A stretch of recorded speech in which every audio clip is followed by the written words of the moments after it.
Hello, Nalu People! Ana Lu Guimarães, fundadora da Nalupa, mais uma vez com um capítulo do Nalupa Pod.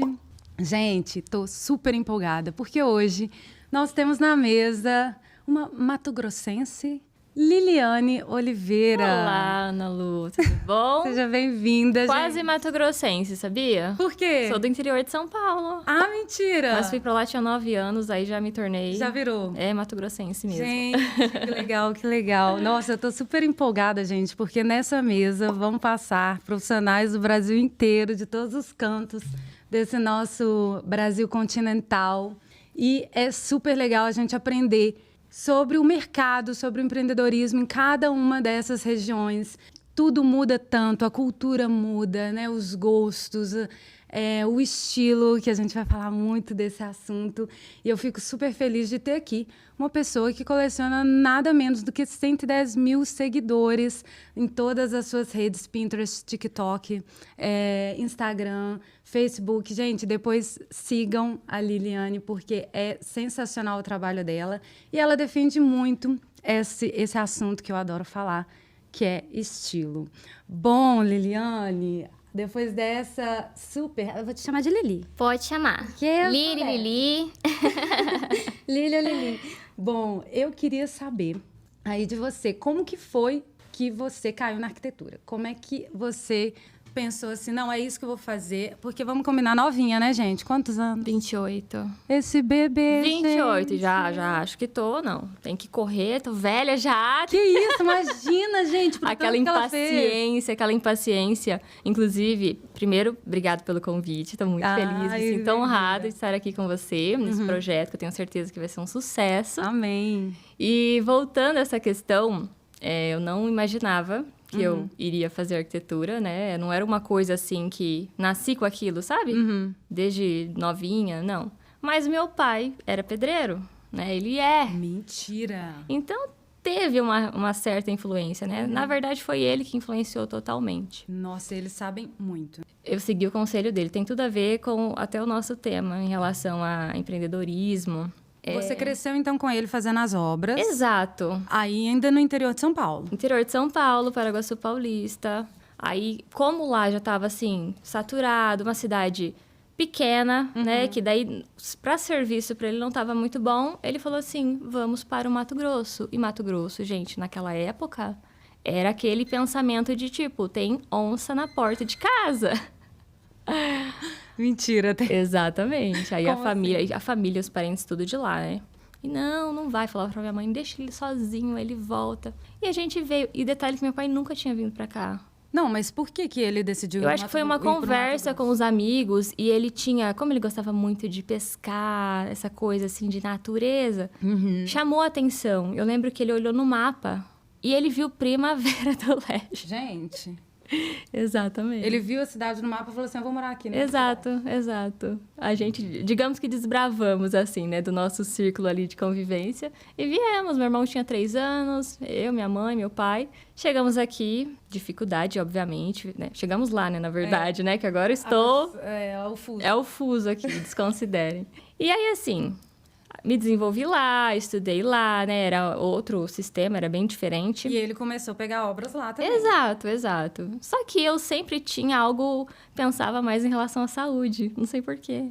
Ele fazia obras residenciais ou na área de clínicas? Residenciais. Gente. Mas eu pensava assim, nutrição, odonto, Ai, gente. sabe? Não tinha, nem beirava a arquitetura. Mas aí, como uma cidade ali era o agro, é muito forte, Aham. então eu falei, vou fazer agronomia. Gente, uma agrogirl. Agronomia. Mas assim, passou rápido essa fase. Então eu sei que quando terminou o ensino médio, eu não tinha certeza do que eu queria. E eu lembro que acho que era odonto mesmo que eu tinha certo, só que não tinha o curso de odonto. Crise existencial, assim? É. Nesse nível era... Não, assim, eu não tinha essa pressão tão grande. Engraçado, por mais que eu seja muito ansiosa em relação às coisas, eu não tinha isso muito. Acho que é porque eu queria, de fato, odonto. Mas aí chegou a hora, como não tinha o curso lá na cidade que eu moro e não era opção sair...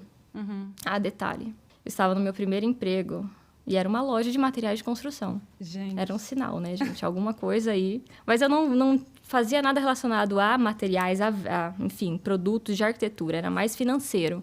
E aí também, lembrei, passou na minha cabeça que eu vou fazer contabilidade. Olha só, gente. Gente, Rodei por até... causa disso. Exato, porque eu pensei, nossa, aqui é uma empresa, né? Vou sair empregada, já pensando lá na frente. Você já trabalhava sem entrar na faculdade ainda? Exato. E aí... Foi pelo programa de qualificação, menor aprendiz, essas coisas. Não sei se aqui tem. Tem. Então, assim, aí eu vi que não era isso. Sabe? Não me sentia Mas bem. você acha que, por exemplo, essa sua noção do financeiro e administrativo da loja de material de construção impactou na sua gestão de escritório hoje? Assim, eu falo que quando a gente começa a arquitetura, a gente não tem ideia de onde a gente está se metendo. A gente acha que é projeto. Que vai ficar lá desenhando, igual uma artista. Exato. Aquela coisa bem poética. Exato. Quase que, né? Exato. O objetivo é saber projetar, criar. Não, Essa questão de empreender, assim, de negócio, não passa na cabeça da gente. Mas eu sempre tive em mim, assim, aquela vontade de trabalhar pra mim. Sabe? Isso, você tinha... Por que você tinha isso? De criança você vendia coisa? Pior que não, mas eu tinha, assim, eu sempre era muito dedicada na escola, assim. E eu acho que eu tinha essa vontade, eu acho que pela minha família, sabe, Ana Lu? De ver que meu pai trabalhava tanto, assim, pra cuidar da gente. Eu acho que eu queria dar um respaldo pra ele, sabe? Aquela vontade de vencer na vida. Então, tinha em mim, assim, esse sentimento de não depender dos outros. Nossa, lá em casa, meu pai também é muito assim. Minha mãe, ela foi professora concursada, mas de resto, minha mãe fala que lá em casa é igual uma delegacia. Quando eu ainda morava com ela, e até hoje ainda é assim, né? Porque é um entra e sai, os meus irmãos, meu pai... Todos têm o seu negócio próprio ou são autônomos. E é assim, minha mãe fala assim, gente, é o dia inteiro, porta de cadeira, vou entrando e saindo. Aí quando você vê, tem aluno do meu irmão chegando, aí tem estagiária minha chegando. Aí movimento. Lá. Minha mãe achava um máximo, assim, porque no que ela aposentou, a gente começou a trabalhar, né? E aí eles foram pais mais velhos e tal. E aí ela não teve aquele paradeiro, ficou aquele movimento, assim, de muita coisa acontecendo, né? Lá no ateliê que eu tinha, no sótão, um lugar, assim, grande na casa dos meus pais. Meu pai sempre falava... Que cidade que era? BH. Sou de lá, continuo lá, eu esse adoro. Sotaquezinho maravilhoso.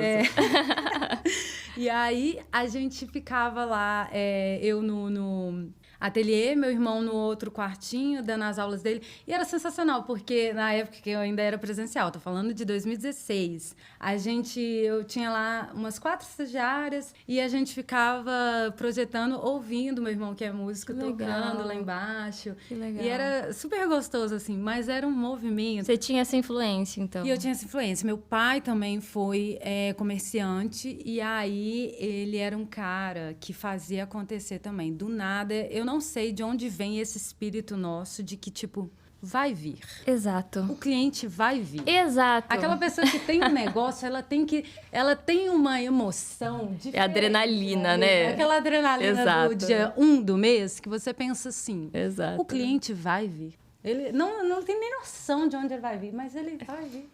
A gente vai dar um jeito, vai dar certo. E ele vem mesmo, né? Exato. Principalmente depois que a coisa tá rodando. Mas em situações de crise, a gente tem que estar preparado que pode não vir, né? Então, como se preparar até emocionalmente para isso? Empreender não é para qualquer um. E a gente tem que aprender na prática, né? Demais. E tem muita gente que fala, assim, né? Que tem até uma certa vaidade, digamos assim. Não, eu quero ter o meu próprio negócio, eu quero ter o meu próprio escritório, eu quero colocar a minha assinatura no mundo. Cara, você tem saúde emocional para isso? Você tá com a terapia em dia? Porque se não tiver, meu querido, minha querida... Super me identifico, é dessa forma mesmo. A gente vem da faculdade com aquele pensamento de que é projeto. Mas quem nasce em um ambiente, assim, de pessoas, assim, desbravadoras, acaba que consegue.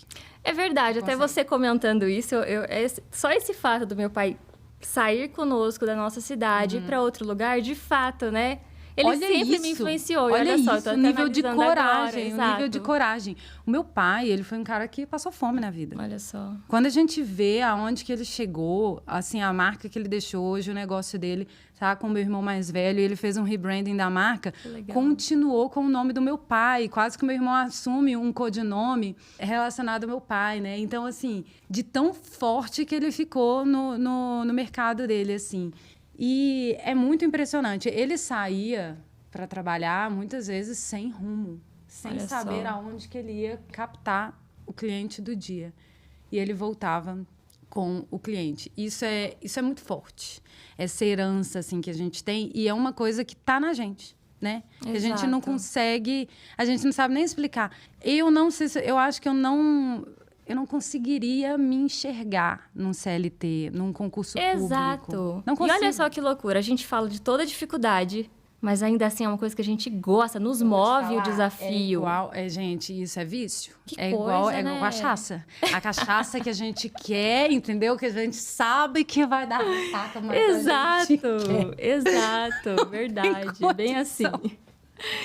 Cara, por que a gente é assim? Porque a gente gosta, né, de sofrer. Emoção. Mas eu acho que é porque a gente sabe onde a gente quer chegar. Onde a gente quer chegar. Não E é? o que a gente dá conta. Exato. Né? Tem pessoas que talvez queiram a estabilidade. E tá tudo bem. E tá tudo bem, exato. Ser ali, né? O famoso tá tudo bem.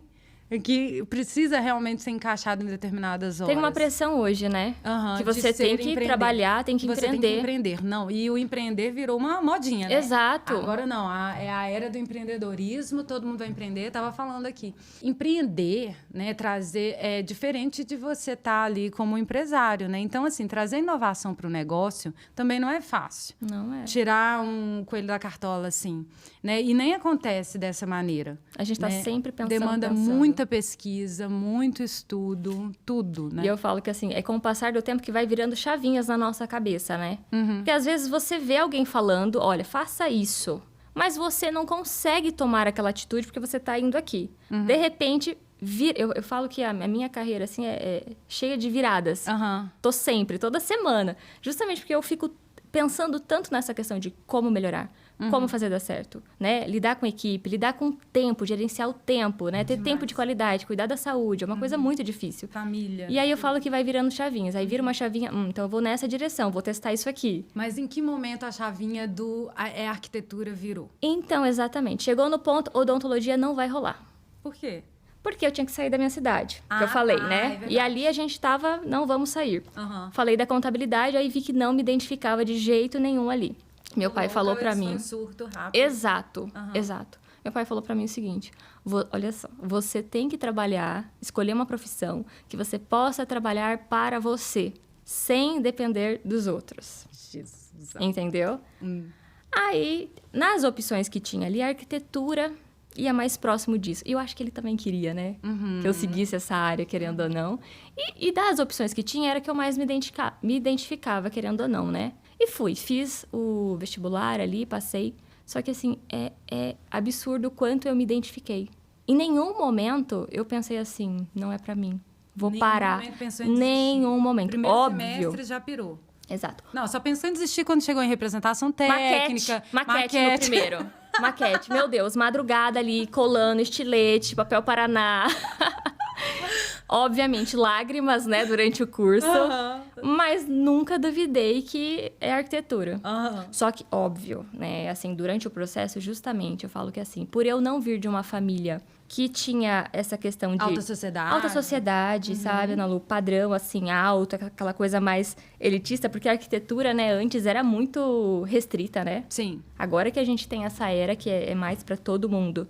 Então, eu não tinha conhecimento em nada dessa área. Meu pai trabalhava em obra, mas é aquela coisa mais bruta, né? Até que antigamente era mais projeto de engenheiro, não tinha esse cuidado Sim. todo que hoje a arquitetura, né, desenvolve, essa parte de interiores. Não, e a geração dos nossos pais era tipo assim, vamos mudar para nossa casa nova, geladeira, fogão, Exato. colchão, Exato. vamos sobreviver. Era um nível assim, E a mesmo gente- cavernas, né? Exato. Assim, E a nossa quase. casa nunca foi uma casa, a gente até brinca, terminada, sabe? Casa de ferreiro espeto de pau. Meu pai trabalhava pra caramba e nunca finalizava a nossa. Então eu não vivia mesmo a arquitetura. Sim. E aí comecei o curso, aí começava aquelas matérias, aquelas dinâmicas em grupo, né? Aí, vamos criar aqui, eu não lembro, era algo assim relacionado a criar um espaço. E aí cada um do grupo ia colocando ali uma ideia. Aí eu lembro que eles falavam, não, vamos colocar um pergolado, um gazebo. E eu assim, tipo, meu Deus, o que é isso? Sabe essas coisas que são óbvias pra gente hoje? Na época, pra mim, não era. Então, nessas horas, eu falava assim, nossa, será que eu vou conseguir? Eu sempre ficava com esse sentimento, assim. Mas O que me ajudou muito é que no segundo semestre, assim, eu entreguei a última maquete do primeiro. Certo. Eu já comecei a estagiar. Com Eu seu sempre... pai? Não. Escritório de Escritório. arquitetura. Eu sempre tive esse espírito de... Vou correr atrás, eu tenho que estar Você à frente. estudava em qual universidade? Era a Unic, Universidade de Cuiabá. Legal. E aí, assim, meu pai, não, estuda, foca no que você precisa fazer. E eu, assim, quieta, eu preciso... Olha que coisa, né? Porque hoje a gente tem o Instagram, tem muita informação, mas na época não tinha. Mas isso estava em mim. Eu falei, eu preciso trabalhar no escritório de arquitetura. E aí eu lembro que meu pai fez uma viagem, quando ele voltou, eu já estava dentro de um escritório. Ele nem sabia. Você saiu da loja de material de construção, ficou até lá e de direto foi pro... Não, eu lembro que escritório. quando eu comecei a faculdade, eu não estava nessa loja. Você estava Foi só um estudando. período de um ano ali, e aí eu estava estudando. Aí comecei, e aí Começou Foi. os estágios e aí aconteceu. entrei num escritório, e era um escritório renomado, assim, um dos escritórios pioneiros ali da minha Nossa. cidade. Só que assim, eu entrei menininha de tudo, sabe? Pra ser secretária, pra fazer o cafezinho, pra limpar. Isso em que ano? Eu me formei em final de 2017, comecei em 2018 a atuar. Não, mas nesse escritório você estava no segundo período. Segundo período, então foi 5 anos antes, 2013? Foi 2018. Ah, não, antes, 5 anos. 2013. Exato. Nossa, Foi 2013. Tem muito tempo. 2013. Tem 10 anos que você está no mercado. 2013. Exato.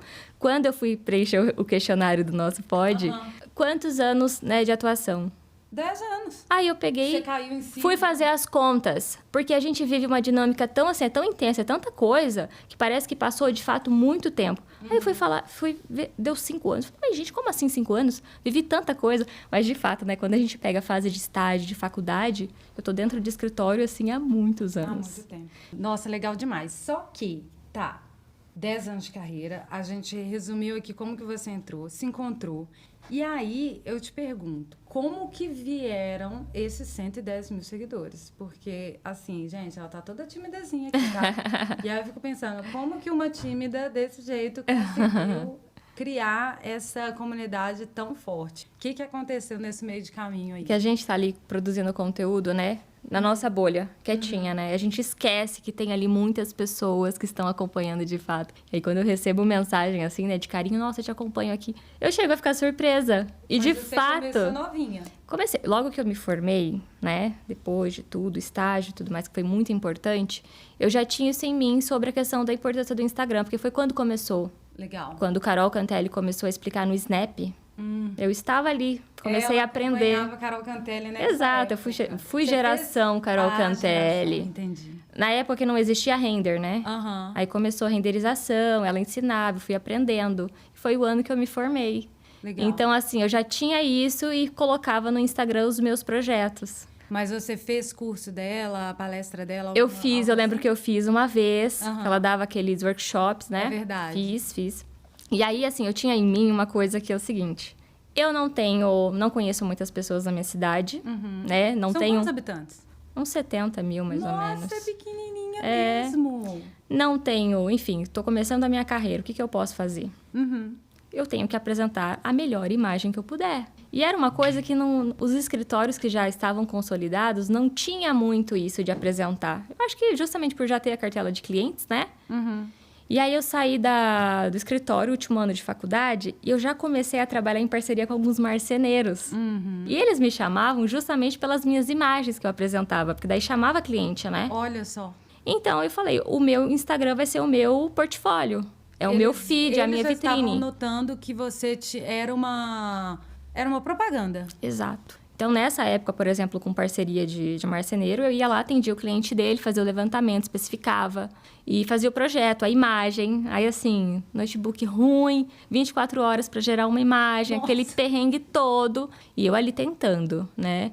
E aí, na época, eu ganhava por comissão se o cliente fechasse. Nossa, você fazia o projeto... Eu passei por tudo. Digamos assim, Pagar para trabalhar pagar mesmo. para trabalhar e você, mas assim, você tinha uma margem de conversão, tipo assim, beleza, eu vou fazer uns 10 projetos aqui de graça e aí uns 2 pode ser que vire. Você tinha essa Era mais noção? ou menos isso. Mas sabe aquela vontade de trabalhar? de fazer acontecer? Eu lembro desse gás. Eram meus primeiros clientes. Lembro remotamente desse gás. Exato. Não, agora eu tô dando muito valor pra piscina no domingo, descansar. Não, naquela época a gente tá ali com aquele gás todo. E é isso. Mas eu lembro que, assim, me sentia perdidaça. Olhava, assim, os catálogos de MDFs, né? Falava, gente, como que eu vou entender disso? Como que eu vou compor? Porque é aquilo, a gente tem que aprender no dia a dia. Sim. Não nasce com a gente, né? Quem é de fora acha que a gente sabe das coisas, o que conversa com o que combina. Mas a gente aprende. Foi errando. Errando. Mas, assim, fui indo... mantendo a pose, né? Porque uma coisa que eu falo é que para quem tá começando, você não pode demonstrar que você não sabe, né? Ou sempre que você é novinha, ou sempre alinhada. Aí pensa, esse detalhe. Mulher, novinha, menina, cara de menina, né? E, de fato, acabando de se formar. Sim. Então, né... Você vai atender os clientes, querendo ou não, você tem que passar um mínimo de credibilidade. Então, eu fazia com muito amor, sempre com muito empenho. Eu tinha esse carinho mesmo. Nossa, eu trabalhei em shopping, sabia? Meu Deus do céu. Pensa, era de domingo a domingo. Na verdade, de segunda... era de domingo a domingo. Aliás, de segunda a sábado. E domingo sim, domingo não. Então, eu via o céu 2 vezes no mês. Meu Deus. Porque eu só tinha horário para entrar, não tinha horário para sair. E aí eu fazia projetos para 4 lojas do grupo Prima Linha, né? Mas assim, sozinha? Ou estava aí no escritório? Como que era? Não, era dentro da loja. Tinham as vendedoras e tinha o setor de projetos. Então, às vezes, era uma venda agregada. O cliente chegava para comprar um sofá, a gente validava que aquele sofá caberia e trazia outros elementos. Mas vamos levar um tapete, uma mesa lateral e uma mesa de centro e tal. E assim a gente conseguia vender. E aí, gente, mas eu trabalhei tanto, mais tanto. Hoje a gente sabe o que é um burnout, né? Naquela época, eu só sabia o que era fazer uma endoscopia e ter que ir trabalhar no mesmo dia, desmaiar 3 vezes dentro da empresa. Depois eu cheguei a entrar no bloco cirúrgico. Nossa. Porque eu tinha a prótese mamária e 4 anos depois ela começou a inflamar. Meu Deus. E aí o meu cirurgião estava fazendo doutorado na USP, levou o caso para discutir com os colegas de sala e eles chegaram à conclusão que essa inflamação ela foi causada por estresse. Então, assim, só na direita, uma coisa super estranha. Então, em 2014, eu entrei no bloco cirúrgico por conta disso. E aí, depois, eu fiz a maior venda da história da empresa, que tinha 30 anos de mercado, e aí eu vendi 2 milhões para um único cliente só de imóveis de interiores. Naquele dia, eu vi que eu podia mais. E que, apesar do shopping ter muito esse estímulo de que é você quem faz o seu salário, você não tem muita sensação de estar num CLT, porque você tem um fixo ali que é baixíssimo, uma miséria, e você tem que correr atrás da comissão. Então, esse espírito, ele sempre esteve em mim. Assim, eu nunca trabalhei numa empresa em que eu tinha um salário limitado. Isso era fora de cogitação para mim. E aí que eu fui vendo que eu podia mais, sabe? Falei, não, se eu estou conseguindo atender um cliente dessa categoria, eu dou conta. Você consegue. Aí eu achava que eu trabalhava muito, né, no shopping, até montar meu negócio. Aquele trabalhar por conta, né? Nossa. Eu vou trabalhar pra mim. A pior a ilusão da vida. Não, aí você achava, eu trabalhava 16 horas por dia. Aí eu falei, não, agora eu vou trabalhar pra mim, vou trabalhar, né, o tempo que eu quero. Aí eu trabalhava 24 horas. Exato, eu sei exatamente o que é isso. Eu dormia com o problema, eu levava ele pro travesseiro. Eu não conseguia ter final de semana. Não sei se você teve essa fase assim. Nossa. Porque eu ficava pensando assim, no tanto de coisas que eu tinha pra fazer na segunda-feira, e pensava assim, gente, como assim que eu vou descansar? Não, eu não posso me dar o pode. luxo de descansar, você tá louca? Jamais. Você vai trabalhar final de semana, sexta, sábado, domingo, todos os dias. Exato. Pra cumprir com as obrigações ali. E aí, até você aprender que o prazo tem que ser maior, essa questão da gestão do tempo que você Sim, falou, muito isso. pra gente entender que tem que ser tranquilo, que as coisas da segunda-feira pertencem à segunda-feira. Exatamente. E os prazos têm que caber, né? Colocar limite também no Depende cliente. de você, né? Porque o cliente, ele chega, ele já quebrou... Tal do não. Já quebrou a casa inteira. Exato. E fala assim, nossa, eu preciso de um projeto. O pedreiro tá me pedindo O pedreiro, os pontos. exatamente. O pedreiro e o eletricista estão pedindo os pontos. Cara, eu nunca te vi, eu nem Exato. sei nada sobre a sua casa, Exato. sobre a sua vida. Eu preciso de tempo para estudar, né? Exato. E aí é quando você realmente aprende a colocar limites, dizer não, metrificar e dar uma organização ali mental e emocional para você mesma, né? Exato.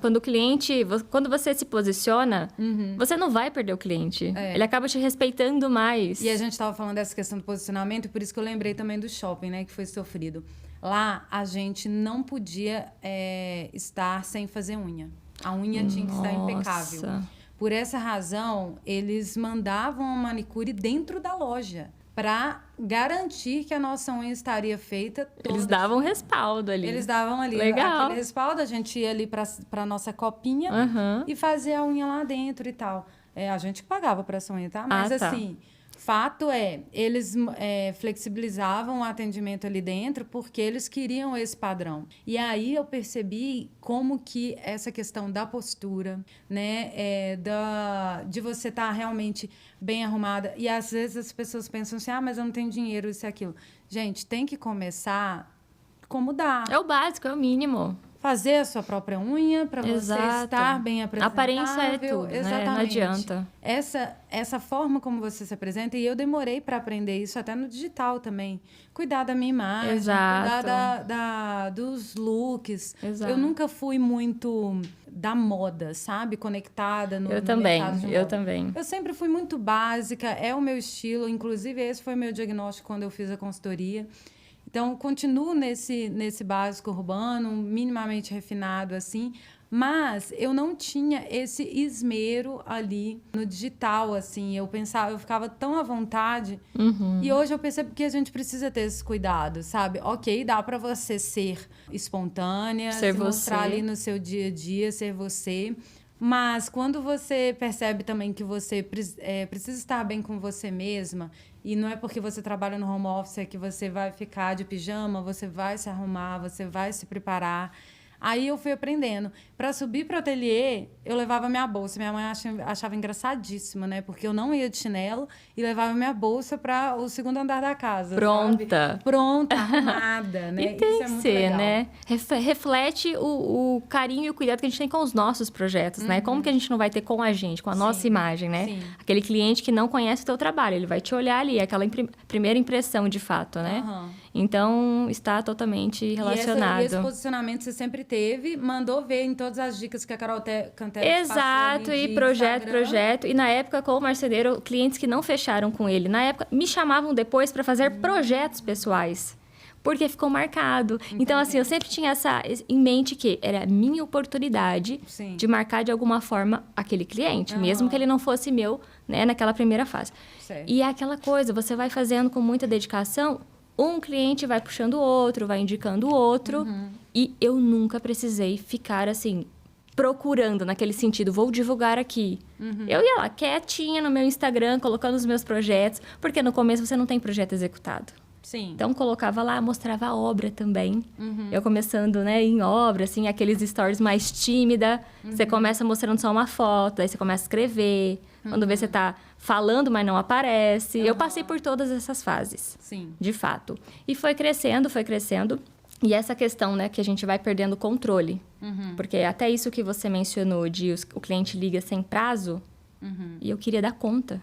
Não, eu tenho muito essa questão de vou dar conta, vou resolver para você. E aí, eu ia pegando aquilo sozinha, tá? Não tinha ninguém me ajudando. Você não tinha ninguém. Outro ponto, demorei muito para buscar pra ajuda. Contratar. Porque eu tinha aquele pensamento, tá, mas eu vou contratar, eu tenho que explicar, eu tenho que ensinar. Esse tempo eu vou e faço. Nossa. Por ilusão. Até assim, para quem tá começando de fato, é ter em mente que tem hora que Não, eu dei essa... se programar, eu não sei de onde que eu tirei procurar isso. ajuda. Porque quando eu, ainda no ateliê, ainda em casa, eu sempre tive uma estagiária. Sempre tive, pelo menos... Pode ser também pela relação que você falou da sua família ter essa dinâmica de trabalhar com mais pessoas. O pessoal era autônomo, não era assim, ninguém não tinha ajuda assim de empresa, entendi. Mas eu sabia que eu não ia dar conta, né? Eu não tinha sócio.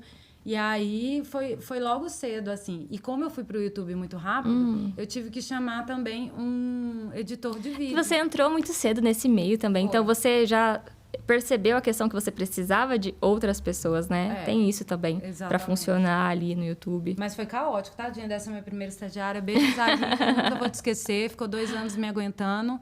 E sem processos mapeados. Exato. Sem nada, O começo né? é na assim. cara da coragem. começo é assim, de fato. Só que uma coisa que eu tinha em mente, Ana Lu, é o seguinte. Eu falei, eu não quero começar com estagiários, porque eu era uma estagiária. Estagiário não sabe o que está fazendo. E quando a gente está naquela loucura, porque a gente também está aprendendo a lidar com os nossos projetos sozinhos, como que você vai parar para explicar para alguém uma coisa que nem você sabe direito, né? Eu só fui para abrir minha empresa com 30 anos. Então, eu não tive... Mas, no entanto, eu também não tive essa experiência de estágio tão cedinho. Porque, como eu fiz 2 faculdades ao mesmo tempo, eu não tinha horário para estágio. Entendi. E aí, eu tive, então, que formar nas 2 faculdades, trabalhar no mercado, para só, então, poder ter um mínimo de respaldo para abrir uma empresa. Então, quando eu fui abrir, eu já tinha um pouco de segurança a respeito do que eu estava fazendo, noção de como compor, tudo isso eu já sabia. Tinha bastante prática, a velocidade que a gente fazia. A gente tinha que fazer um apartamento inteiro em 2 dias. 2 dias para modelar um apartamento inteiro na loja. Era assim, alta produção. Então, eram tantos clientes dos mais diversos segmentos que a gente pegou esse repertório muito rápido, assim. No entanto... Isso é muito bom. Na gestão... Ninguém fala nada, né? Ninguém conta. Ninguém conta. Não, eu conto mesmo. Fracasso atrás de fracasso, todo o meu acerto foi embora. Pra quê? 100 mil na mesa, foi assim, ó. Vou gastar 100 mil aqui com os erros. Deixa eu gastar aqui mais uns 50 mil com erros. Até hoje a gente, às vezes, se submete, né, a vários riscos, que a gente precisa apostar, precisa aprender. Nunca fui podcaster na vida. Tô aqui, né, gente? Acreditando que isso daqui... pode trazer um resultado significativo para mim, para as pessoas que vão ouvir, né? E vai dar certo. Tem que ter coragem. Sempre esse espírito desbravadora, né? Também, exato, né? YouTube lá quando você começou no YouTube... Era mato. Era mato, né? Arquitetura, imagino. Então, foi indo essa questão de não posso ter estagiário. Eu tinha isso e foi muito bom. E até um conselho para quem está começando de fato. Muita gente enche o escritório com estagiários. Porque aí você paga menos e aí você... Mas você não consegue ter uma produtividade muito grande. Você não ensina, porque o estagiário está ali querendo aprender. Mas você não tem aquele tempo, aquela dedicação. E você vai acabando, né? Vai deixar seu projeto confiar em uma pessoa que também não tem experiência, é complicado. Sim. Então, eu demorei, mas quando eu comecei a contratar, eu já contratei pessoas que eram boas, formadas. Eu sempre tive em mente o seguinte: eu preciso ter ao meu lado pessoas que sejam muito boas no que fazem. Como é que está o porte do seu escritório hoje? Assim, estrutura. Você tem quantas pessoas? Eu tenho 5 pessoas comigo, 5 arquitetos. Legal. Eu tenho comigo, na minha cidade, 2 arquitetas. O restante da minha equipe é remota. Que legal. E aí são 5 arquitetos formados. Você não tem Exato, estagiário? não tenho. Nem abaixo deles? Não tenho. É um processo. O que eu imagino? Eu preciso estruturar muito bem, mapear tudo, porque a gente está, né, em processo de... Nesse momento, a gente não para, querendo ou não, 5 anos, né? E não são 5 anos que eu estou com uma equipe, né? Eu comecei sozinha. Então, eu quero que tudo esteja redondinho, no sentido de eu ter essa autonomia de tempo, para, de fato, se eu tiver um estagiário comigo, eu vou estar ali para ensinar, para ajudar, sabe? Eu vejo muito desse lado. Então, assim... Eu terceirizo imagens, antes eu fazia, lembra que eu falei? Eu amava isso, aí tive que abrir mão. Que é outro ponto também, quando a gente empreende, às vezes o que você mais gosta de fazer, você não vai fazer. Então, tem gente que ama, projeto... Tá, se você vai empreender, então... Calma aí que, de repente, não vai ser só isso que você vai fazer, né? Não, 80% do meu tempo hoje é gestão. Exato. E eu sempre tive... Eu sou muito próxima aos meus projetos, Ana Lu, sabe? E eu acho que isso foi meu diferencial também. Porque eu comecei ali na cidade, ninguém me conhecia, mas hoje eu tenho a minha cartela de clientes. E aquela rede muito legal que um vai indicando para o outro. Você é a mais forte, com certeza, né? Digitalmente da sociedade. Digitalmente, sim. Né? Mas lá tem bastante profissionais, tanto é que quando eu me formei, eu falei, não vai dar para eu ficar aqui. Vou ter que ir embora, porque aqui não vai ter serviço. Você achou? Eu achei. Mas não, foi tudo fluindo muito bem. Continua lá, gente, tá vendo? E tá desbravando tem o Brasil mercado inteiro. Para todo mundo, é isso que eu falo. Muita gente fala assim, não, sou de uma cidade pequena, eu já ouvi isso demais. Sim. Não vou conseguir ter minha carteira de clientes aqui. Não precisa mais ser aqui. Exato. Pode ser no Brasil inteiro. Eu sempre defendi essa tecla, desde 2016 eu tô falando disso. Gente, faz projeto remoto, porque essa é uma saída, assim, excelente para quem quer ter custo baixo. Porque você morando no interior, obviamente, é outro preço. Você vai fazer um projeto em São Paulo, A média salarial em São Paulo é outro bem diferente, nível, né? muito acima. Então, assim, se você vive bem com R$2.000 no interior, para viver bem em São Paulo é 10, 12 para cima, né? Assim, tô falando quase que assim, salário mínimo, gente, assim, em São Paulo tem girado em torno de 8 para cima, porque é tudo muito caro. Morar aqui, comprar, eu já morei aqui, eu sei que é muito caro. O supermercado, tudo vai ser muito mais caro. Porém, portanto, o seu poder de compra, né, numa situação assim, aumenta quando você... E quem está vendendo lá, morando no interior, está tendo uma margem de lucro, consegue aplicar um markup muito mais interessante e ainda assim ficar mais barato do que de um profissional local em São Paulo. E até que assim, até que lá também o custo de vida acaba sendo alto. Não sei o que acontece, mas tem um custo de vida alto. Mas ainda assim é bem diferente da dinâmica daqui. De São Paulo, Não claro. tem comparação. Eu sei que tem algumas cidades, por exemplo, né, em Manaus. Manaus é uma cidade super cara por causa do acesso. Sinop, Sorriso também são cidades caras. É próximo. Né? São cidades caras. Não sei por que razão, não sei o agro, como que funciona o acesso. Mas tem essa situação, sim, mas eu vejo até assim, às vezes, para quem já está gerindo, a gente está falando desde aqui, para as pessoas, desde que estão começando a empreender, quanto para pessoas que já estão em processos de gestão avançada. E eu digo assim, que você contratar também pessoas remotamente é muito interessante, porque você consegue pagar um salário excelente para a pessoa que está ali no interior do Paraná, entendeu? E para você acaba não pesando no seu... E tem pessoas boas. Pessoas excelentes. Tem a Faculdade Federal em Lavras, por exemplo, no interior de Minas. Você não tem ideia do quanto esse pessoal está pedindo, pelo amor de Deus, por estágio. Porque é uma cidade quase que universitária. Então, não tem mercado para eles se profissionalizarem. Eles estão lá, uma mão de obra super qualificada, saindo de uma federal e sem trabalho. O grande ponto acho interessante a forma como cada um acha um jeitinho, né? Tem a sua maneira. Nossa, isso... São vários caminhos. E haja coragem, né? O seu caminho para você conseguir crescer o escritório foi: eu vou contratar pessoas competentes, porque eu não vou ter tempo para treinar. E usar o remoto. E ainda usar o remoto. Lá ninguém usava. Ninguém usava isso. E aí ficava procurando pessoas boas ali na cidade. E lá, como é pequeno... Se você é arquiteto formado, você tem seu escritório. Ou você é estagiário e está começando. Sim. Não tem um meio termo. É como se não tivesse espaço para você crescer dentro de outro escritório. Então, isso também já cria na gente que você tem que se formar e tem que conseguir se virar sozinho. Sim, tem total. isso também, né? Diferente de cidade grande, que você tem mais oportunidade.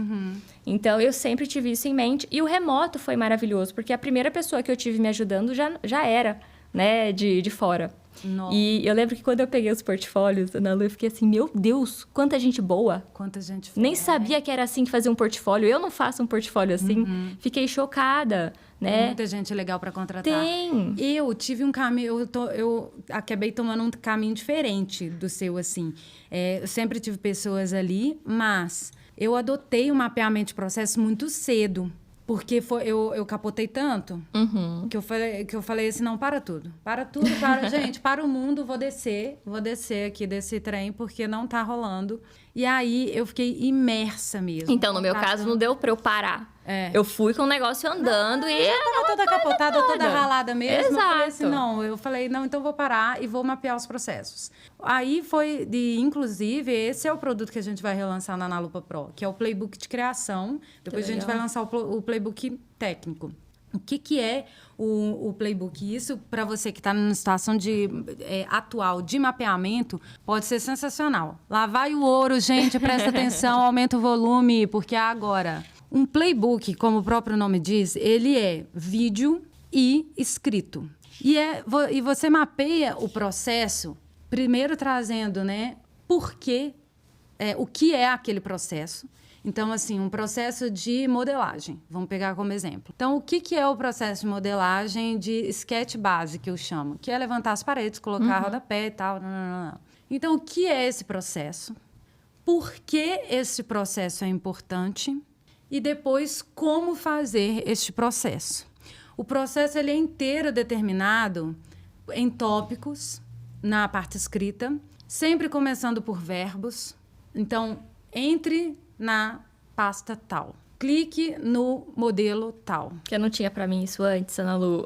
Ah, depois Eu queria. Aí, utilize o layer tal. Tá aqui o CTB de layers. De cada passo que o estagiário, o colaborador tem que fazer. Porque, por exemplo, eu tenho uma coordenadora hoje que ela é arquiteta, formada em federal, ela tem mestrado na Itália em Florença em design de interiores e ela ainda está aprendendo muito. Se ela não tivesse os processos mapeados, se ela não tivesse um playbook, nossa senhora, ia ser um Deus nos acuda, porque ela não ia saber exatamente como é uma montagem de apresentação no escritório da Analupa, como é a organização de pastas na nuvem da Analupa, como que é a gestão do Kanban de processos dentro do Trello da Analupa, como é o formato de comunicação remota dentro do workspace da Analupa. Muito importante. E aí, depois que a gente faz todo esse passo a passo, tópico por tópico, como se fosse uma receita de bolo mesmo. Sim. Né? A gente coloca ali os ingredientes, tudo que a pessoa vai precisar usar, quais são os arquivos, quais são os conteúdos, os materiais. E depois a gente vem com o como fazer ali no processo de item a item do que ele tem que fazer. E depois a gente ainda vem com um checklist de autocorreção. Lembrou de colocar importante. a legenda X? Já lembrou de colocar a observação tal? Lembrou de colocar isso? Lembrou de colocar isso? Para depois ir para correção. Cara, isso deu tanto trabalho. Mas deu tanto trabalho. Quanto tempo para você conseguir? Foi um ano para eu conseguir mapear todos os processos. Eu tirava... todas as sextas-feiras eu não trabalhava no escritório. Eu estava 100% imersa no mapeamento. E aí virou um livrão de 100 páginas. Alguém levou embora, nunca mais vi. Por favor, gente, se estiver me ouvindo, me devolva. Nunca esqueci disso. Alguém deve ter levado lá para consultar e esqueceu. Pegou o ouro. Mas eu já tinha toda a versão digital. E aí eu conseguia delegar para qualquer pessoa. Isso é ótimo, né? Porque se chega alguém novo na sua equipe, está aqui o formato. Você não tem que se... E é a minha dificuldade no começo. Porque como eu não tinha isso mapeado, eu teria que coordenar aquela pessoa. E explicar tudo. E era o tempo que eu não tinha. E aí vem a parte do play, tutorial. Cara, eu filmei minha tela toda e eu explico uma vez. E gravo. Todo mundo, entrou um processo novo, entrou uma plataforma nova, vamos usar, fez o login e senha de uma nova coisa. E vai ensinar como entrar nesse login. Tudo é gravado. A tela de tudo. De forma que a pessoa tem o vídeo, o tutorial, e tem o escrito. Porque aí ela assiste ali o caminho, mas se ela está querendo ir num detalhe X de como melhorar, tirar o ruído no render da imagem X, ela consegue ir só lá no Até a parte de renderização.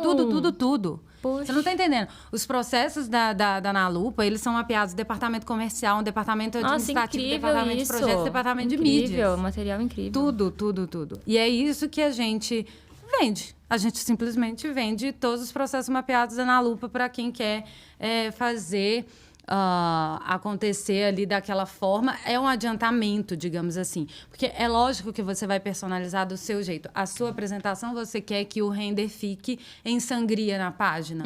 A minha não, a minha vai ter uma margem. Mas já é um adiantamento para o profissional que já está ali com o escritório rodando, porque você não vai ter que parar absolutamente tudo. Com certeza, vai adaptando. Você vai fazer ajustes e lapidações no mapeamento de processos de um escritório que veio para você já pronto. Tinha que ser obrigatório, né? Para quem vai começar na área, tem que ter esse conteúdo. Abrir o CNPJ lá na contabilidade, precisa. Tem que falar assim, na Lupa Pro imediatamente. Vai dar muita dor de cabeça, muito transtorno. Só vai, exatamente. De fato. E assim, fazer muitos cursos de gestão, porque não acaba. Eu falo assim, que até hoje eu estudo, até hoje eu não paro de lapidar o meu próprio mapeamento. Exato. Então, se outro profissional vai ter que lapidar, eu também não paro. Não paro de lapidar mesmo.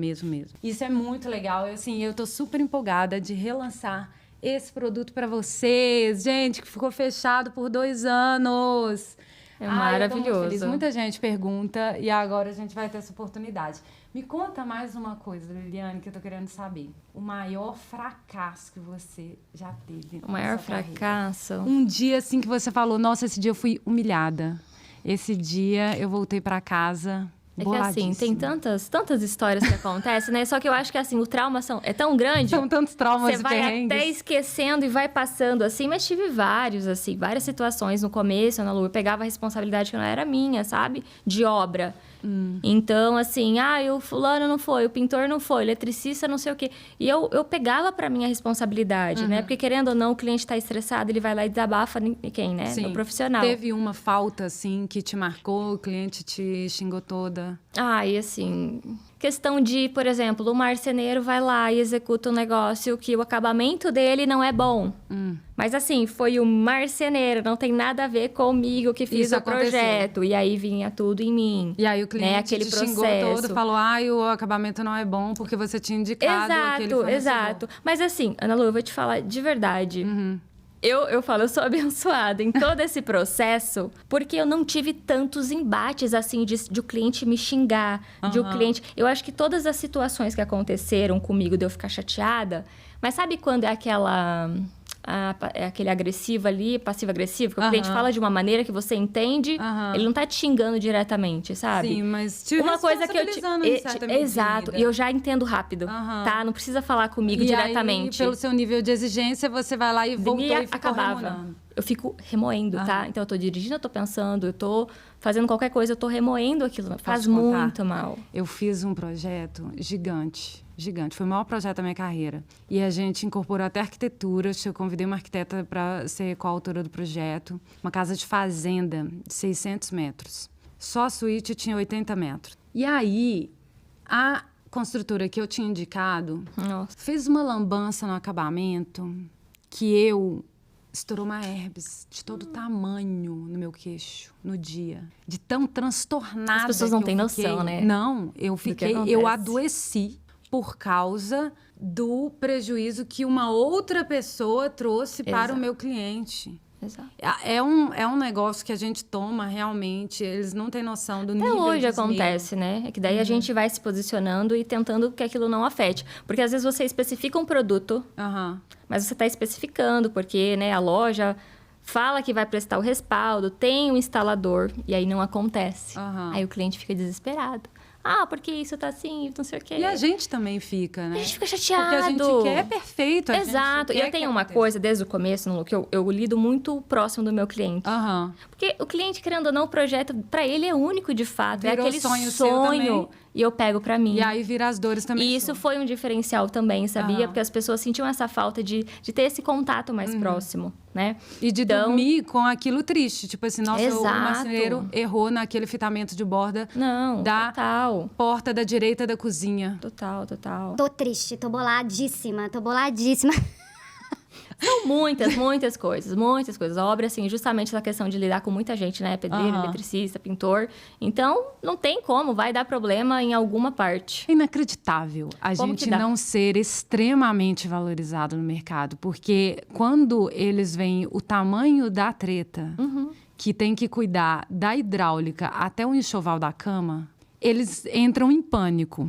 Mas na hora que a gente apresenta o orçamento, eles, né, ficam assim, meu Deus. E vamos pensar o valor de uma obra em relação ao que é um projeto, né? Nossa, 3, 5, eu penso assim, se você não pode pagar um projeto, você não pode ter uma obra, começar uma obra, como assim? Condição. Né? Exatamente. E aí, eu lembrei de uma coisa agora, você falando dessa questão de frustração, justamente quando apareciam esses clientes querendo para ontem, que o pedreiro, o eletricista tá precisando, e aí vou tentar. E eu, na minha cabeça, eu achava que eu ia conseguir. Então, esse negócio de final de semana, madrugada, acontecia sempre. Nossa. Então, eu pegava, vou dar conta. Só que aí é aquela cobrança. O cliente tá ali esperando e o pessoal da obra tá cobrando. Então, sabe aquele sentimento de que você está atrasada? Você está em falta. Mesmo que você tenha começado agora aquele processo. E eu passei muito por isso. Com um prazo desumano, né? Isso me desgastou muito, muito. E aí, foi bem numa época que eu fazia meu render, tá? E aí, assim, foi uma época que vários projetos entraram, grandes, assim, de interiores, vários ambientes ao mesmo tempo, tá? Uma imagem sendo renderizada em 24 horas. 24 horas, exato. A gente passa a madrugada acordado. Aí caiu a ficha. meu Deus, não posso fazer isso. Preciso terceirizar render, porque eu não queria perder a qualidade. Eu nunca quis baixar a qualidade, questão de imagens.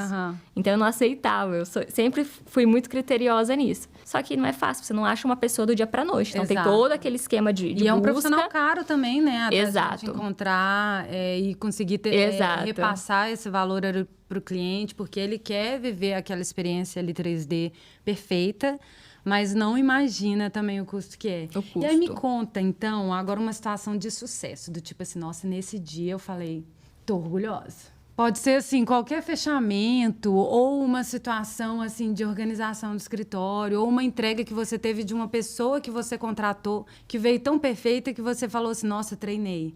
Pode ser qualquer situação. Eu já vou até linkar com essa questão de prazo. Eu acho que eu nunca me senti tão bem quando eu falei pro cliente que eu não poderia atender ele nesse sentido de obra que já tá lá rodando, precisa dessa parte de infra.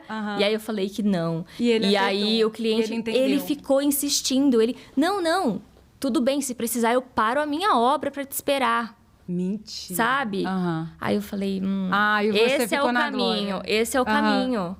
De fato, poxa, a gente sabe o trabalho que dá, né? O processo que é. O cliente não sabe. Então, se a gente que sabe, a gente tem que mostrar para ele que aquilo de fato é valioso.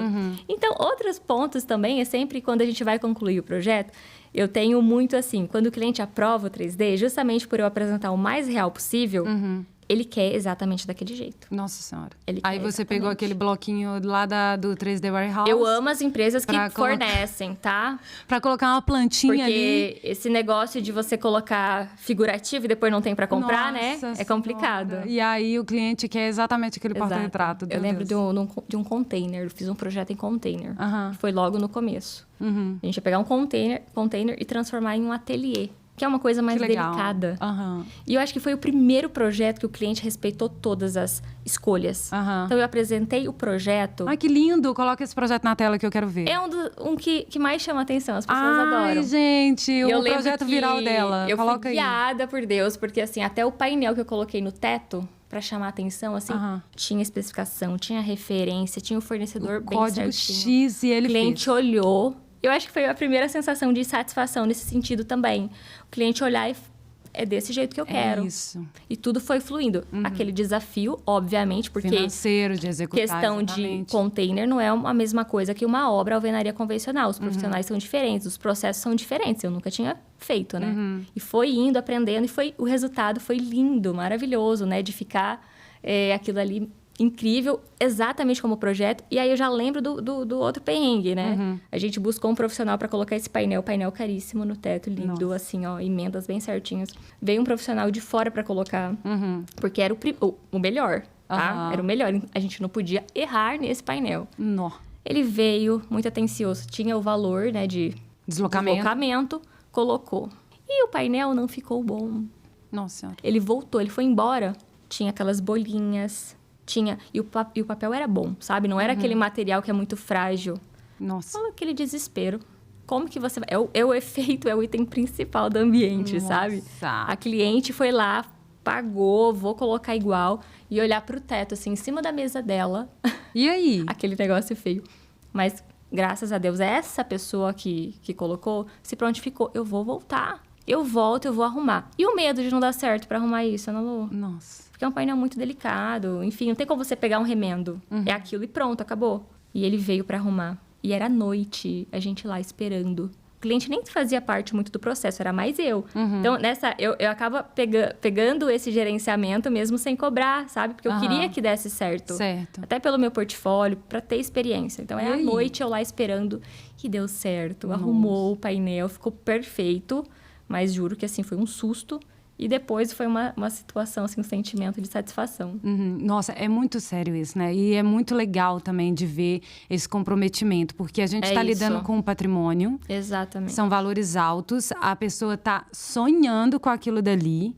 Então, assim, não tem margem para erro. É muita Não tem margem para responsabilidade, de erro. fato. O pessoal acha, assim, eu sei que na área da saúde também não existe margem para erro, mas eu digo que em termos emocionais, eu acho que o nosso trabalho ele tem um impacto muito grande, nessa noção de realização. É o sonho vida. financeiro, tudo De ali vida. conectado, Exatamente. então pega muito, de fato. Demais. Nossa, então nós temos aí 2 momentos de sucesso da Liliane, que foi o não, o tão sonhado não, e o Que não... não é fácil, mas ele veio, ele aconteceu. Ele aconteceu e foi lindo, porque o cliente Maravilhoso. aceitou o não, gente. O cliente aceita Não o não. perdi o cliente. E o não projeto precisa ter medo. E foi maravilhoso, porque todo o processo, sabe quando o cliente respeita? Aham. E é ótimo, né? Quando isso Maravilhoso, acontece. Foi muito bom. maravilhoso. Foi muito bom. Quando a gente cria fãs, vamos ser sinceras, é isso que acontece, né?